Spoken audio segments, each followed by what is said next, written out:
But these are things that need to be in your schedule. Door knocking, going into a neighborhood you like with a business card and knocking on the door and just introducing yourself, or driving in the neighborhood and see who's out and introduce yourself.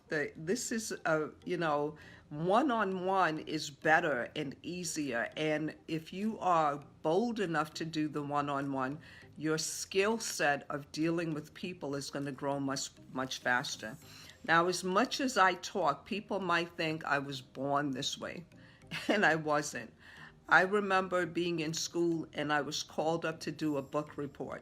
I was a very smart kid when I was growing up, and I got skipped a lot. So I did really good book reports because I love to read. And so the teacher called me up to read my book report, and I froze. I couldn't speak. I just, I thought everybody was staring at me. I started telling myself all this stuff in my head, and I gave myself so much fear that I could never speak. I remember even when I got into this multi-level marketing I used to be in, I hated when they would call me up to speak because I was so scared. And then when I was called to ministry, and I was called to go and minister out of the country, I was like, I'm not going, I can't do this. There's no way God wants me to speak in public, no way.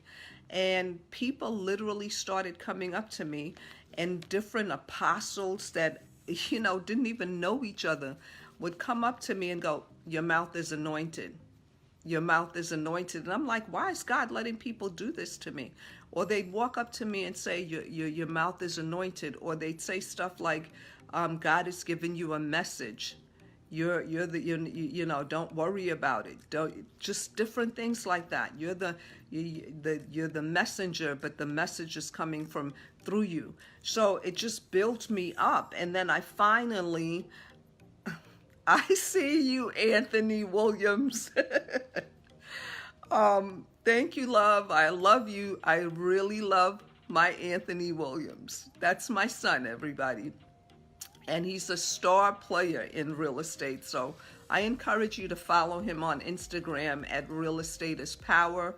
And his name is Anthony Williams. So he always bigs me up, which encourages the people that follow him to come watch me, and they learn a lot. And we have a few new students today. Anthony, do me a favor. If you can text Kelly, the gentleman that you sent me from Instagram, he friend requested me and I invited him to this teaching, but he sent me a question, is it at 4 or 8 o'clock? And I'm hoping that he's on here because I think it's going to be very helpful to him. But getting back to what I was saying, so I was nervous wreck. As much as I talk privately with my family, I was scared to speak publicly. And then when I finally did stand in front of a group, and it was over 400 people, was my first assignment. And so many people got saved. It encouraged me. And then they wanted to meet me and speak to me one-on-one. It encouraged me. When I would speak at the multi-level seminars, people would say, oh my God, you're so inspiring. So it encouraged me.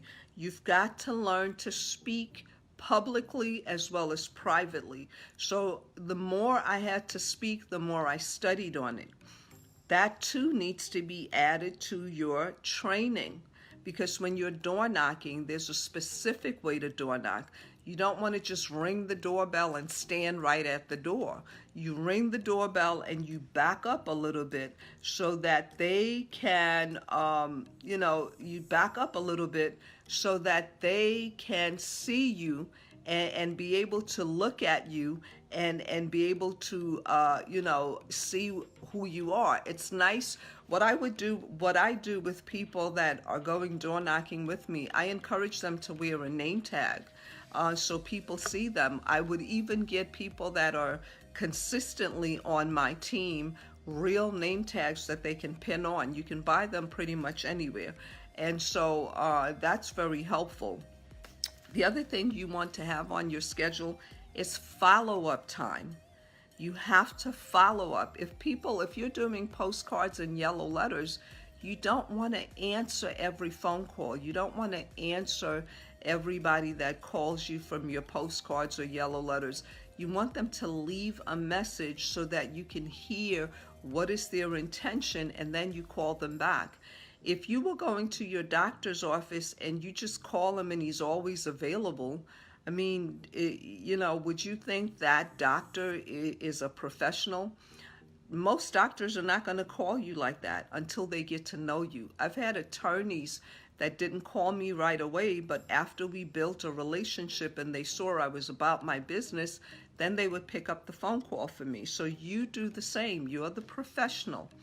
You want to make sure that they leave you a message. We give you the exact script to put on your phone so that they leave you a message. I know some people say, well, I use Google Voice. It's your choice, but our recipe is slightly different. So you definitely want time for follow-up. I'm going to follow up Tuesdays from 3 to 5. I'm going to follow up Saturday mornings from 11 to 1. And then kind of like right now, you're writing the things that need to be on your schedule. But for the first 30 days, watch and see what is best on your schedule. If you're saying to people, I'm going to follow up with you on Tuesdays from 3 to 5 or Saturday from 11 to 3, what works better for you? And they say, oh, no, I'm available on Thursday at 4. And you're getting more people saying, I'm available on Thursday after dinner, then you want to put Thursday after dinner on your schedule. So your schedule is going to be the things you need to have on it, but you're going to maneuver it until you get the best results. You also want to have time on your schedule. If you have a 9 to 5, that should be on your schedule. If you don't have a job and you're trying to get into real estate investing, but you don't have money to invest in your real estate investing, you need a side hustle. You need to Uber. If you have a car, you don't have the nicest car, there's options of using your car to deliver somebody's groceries or pick up somebody's laundry or walk somebody's dog. But all of those things are temporary. You need a side hustle to get your real estate going. And if you have a job, you need to use some of the money from your 9 to 5 to invest in your real estate. And remember, it is for a season. If you lay down the right foundation, you'll never have to go back to that again. Okay? The other thing about a side hustle or a day job is it's an opportunity to share with people what you do and to give them your business card and to have your 30-second commercial ready and to be able to collect information and keep sharing with them the excitement of what you do. Don't complain, oh, the real estate market is so bad right now. Everything in real estate is really bad. Nobody's really selling. If you're preaching a doomsday, you're not going to get people to invest. And if you always look like you've just swallowed a lemon, nobody's going to want to work with you. And if you show up at work or your side hustle looking disheveled, your nails aren't manicured, you don't have to get the bling bling manicures, but at least have a decent coat of nail polish or clip your nails so that they even and neat. Make sure your hair is neat. Make sure you look tailored and casual if you have to, but just look like, you know what, I'm doing something with my life, and that will attract people to you. I often share this. It's been a few years now, but I like to watch 2020. And I used to love to watch 60 Minutes. So I catch those two. And on 60 Minutes, they had two women dressed exactly alike. But one woman had not ironed her outfit. And her hair, she didn't really pay attention to it. And her nails, she didn't care about them. The other lady with the exact same outfit, but she had ironed it. She did a little bit of makeup. She made sure her hair looked really nice and her nails were manicured. Both of them got a flat tire. The woman who looked nicer, more people stopped to help her than the other woman. Even when they went on a job interview, the one that looked better tailored was more seen as approachable and nicer and prettier, and they gave her all the accolades because she had pulled herself together. So your appearance is very, very important. You can't tell people you're a business owner and you don't look right. I've also mentioned in the past that I had a very successful office in Queens, New York, and at that point I had about 60 agents in my office, and not all of them were full-time, but they were in the office, and a lot of them were full-time, but I was very successful. And so one Saturday, one of my kids told me they needed something, and I said, you know what, I'm going to run to Green Acres Mall and just get this thing for my kids. So I threw on some crumbled up tracksuit pants and pulled my hair in a ponytail. Didn't even bother to really brush it, just pulled it into a ponytail. I have decent length of hair, okay? So I pulled it into a ponytail, and then I ran to the mall. There was a gentleman that I had been talking to, trying to, and marketing to, and he was a pretty decent sized deal if I had gotten it. And he saw me in the mall, and do you know, he said to me, wow, Wendy, I was gonna do this, look, I was thinking of working with you, but I can't have somebody that carries themselves. He literally said that to me, that the way I looked made him uncomfortable with working with me, because he didn't know I'd show up that way. So always remember, you are your calling card. You are your business card. You represent your business. Always look professional. Even when you show up at conferences, don't put on the most disheveled sneakers and, say I'm just running there. Take time, because you're moving into this industry and you're marketing yourself. The first year that I met Mike Ferry, most people know his son now, Tom, but Tom would not be as successful if his father hadn't opened the doors for him. And when I met Mike Ferry, my broker at the time, Chuck McGill, said, you're really one of my best and top agents, and I know you're going to appreciate training. This guy is coming here. He trains people how to, scripts and dialogues. This is for real estate agents, not real estate investors, but he said, you need to go. And he was doing a one-day seminar, and I put on a suit, some pumps, made sure my hair was neat, had a simple manicure done, and I went to the meeting. And so it was a small meeting. It was about 100 people. For Mike Ferry, that's nothing now, but it was about 100 people, and it was at the Adria Inn in Queens, New York. And Mike Ferry told me to stand up, another gentleman with the suit to stand up, a young lady that didn't look too dressed up, and a gentleman who had on a track pants, jerry curls, and a lot of chains. And he said, which one of these four would you give your money to? Because I would give her my money, and I would give him my money, and these two I wouldn't work with. So again, it really led me to believe that your appearance is very important. So put that on your schedule. When I was in multi-level marketing, my mentor at the time was Lisa Nicole Cloud, and she told me, she said, you do a lot of meetings. Make sure you have your meeting attire set up already. And you guys may think, oh my God, this is not important. It's very important, because the neighbors are looking at you. The neighbors are going to want to sell or buy in your community. Whether you're in an apartment or a mansion, they're looking at you. And so they watch and see, and the way you carry yourself is going to attract them or repel them. Very, very important. So make sure that is on your schedule. Another thing that you want on your schedule, remember, you want your side hustle on your schedule, but you also want to have a mastermind group. What 2 to 3 people do you know right now?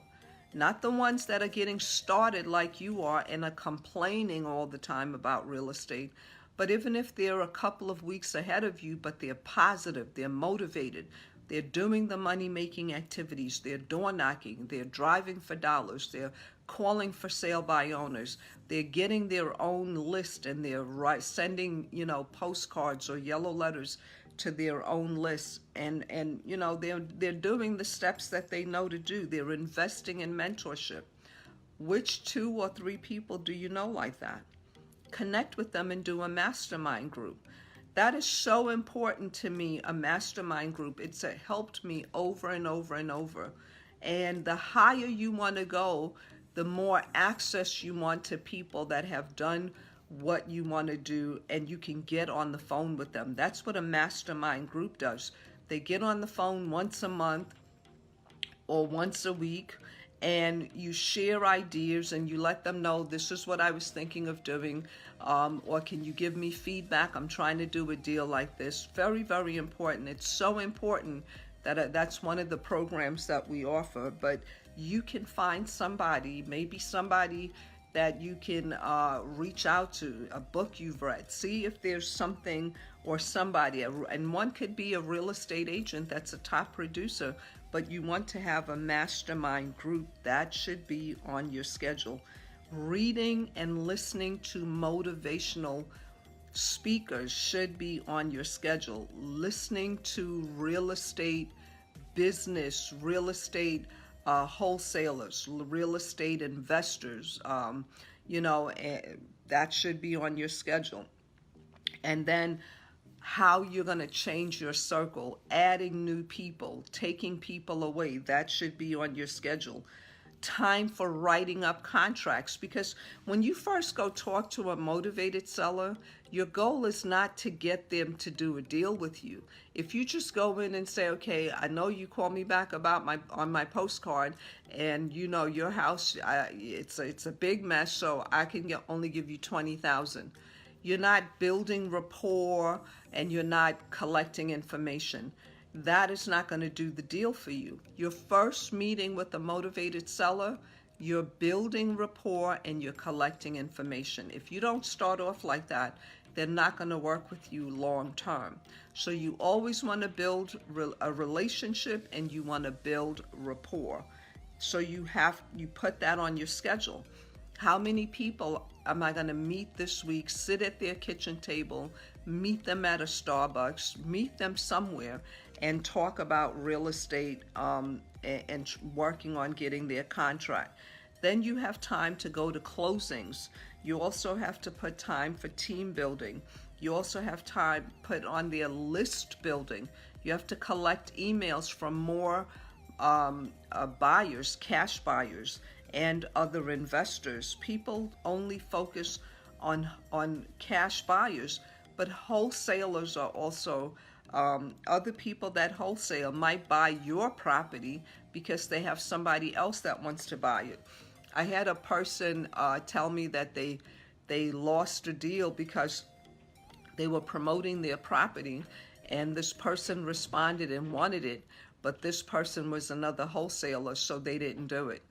Well, sometimes you can get a deal that has 4 or 5 wholesalers in between the deal before you get to a closing. You just want to make sure you're getting the money you're saying you're going to get, and you're doing your deal to close in the time frame that you want it to close. So you're focusing on team building and you're focusing on list building. Team building is adding people to your team that are going to help you, that are going to be maybe a real estate agent, an attorney, a title company, contractors, and even though you're wholesaling, you still want to know contractors because they know people that are buying and fixing up houses. They also may be looking for properties themselves because some contractors will save their money so they can buy property themselves. So very important that you don't eliminate people from your team. And when you're building a team, you want to edify and respect your team members. Don't 1 minute be a team player and then you're a only lonely person. Always stay on your team. And you want to improve your own credit scores. That should be on your schedule. Even if your credit scores are 800, work on improving them. If your credit scores are in the 400s, work on improving them. But connect with somebody who's a professional to help you and guide you. And then the other thing you need on your team is financing. Don't wait until you need to do a deal to get the financing. So these are the things a top producer must have on their schedule. But the priority on a top producer schedule is self-talk, affirmations, learning scripts and dialogues, and the worksheets that come that come with dealing with a motivated seller. Learning how to talk to people that might be in foreclosure, learning how to talk to people that are selling on their own, learning how to talk to people that have tenants that they're sick of. So you have to learn scripts and dialogues, and that should be on your schedule. And sitting in front of a motivated seller should be on your schedule. Not everything is done by the phone. You want to put that on your schedule too, and follow up.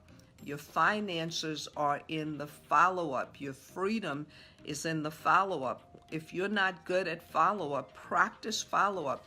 Put a game plan together to get somebody else to do it within this time frame. But in the beginning, you want to do everything in your real estate so that you can learn what you need to do to become very successful. So I hope you got something out of today's training, but these are the things you need to have on your schedule, and a simple planner is all you need. So you wrote down everything. We had self-talk, your business plan, your marketing, previewing properties, open houses, talking to motivated sellers, talking to buyers, cash buyers, talking to wholesalers, training, marketing, your yellow letters, postcards, for sale by owners, looking for signs, driving for dollars, door knocking, your follow-up, time for your side hustle so you can get more cash in to invest more into your real estate, and then your 9 to 5, how to utilize your 9 to 5 to market yourself. When you go to lunch, let people hear you talking real estate. Let people, don't use the whole time just to eat. Use your lunchtime to do some of your deals. And so people will hear you, and then they'll start asking you questions. We also said you need to get a mastermind.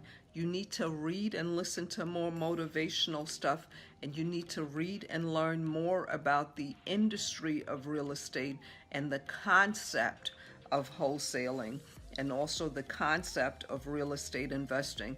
Then you want time to change your circle, which means you're going to connect with new people. You're going to go to meetups. You're going to go to RIA events. You're going to connect with different groups. When I was looking for more South Africans, I looked for every place that had South Africans, and then I made communication, and the ones that I felt like, okay, this is somebody I'd like to meet, then I reached out to them. I do the same thing with real estate investing. If I see somebody that I think is pretty cool, like I saw Spencer here earlier, and I reached out to him, Marcus. I reached out to him on social media. Reach out to people, change your circle of influence, okay? And then you want time for contracts, to put contracts together, offers and contracts, and then closings. You have time for closings, your team building, and improving your scores, and speaking to people that can help you with funding.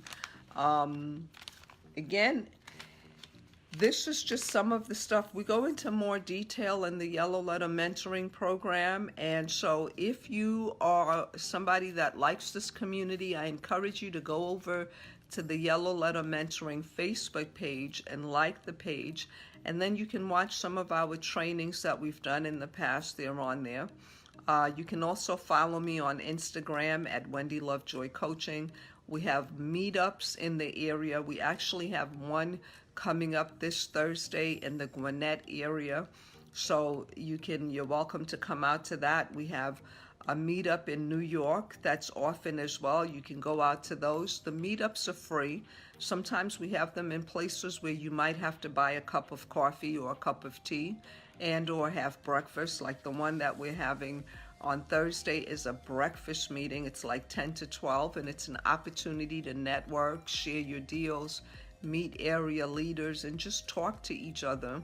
And we welcome kids. We encourage you to bring your kids, because for me, the reason I encourage kids at my events, even when I was at Multi-Level Marketing, I chose a hotel that had an area that we allocated for parents to bring their kids. And it shocked me because, in Columbus, Georgia, it was an area that people were lucky to make $1,500 a month.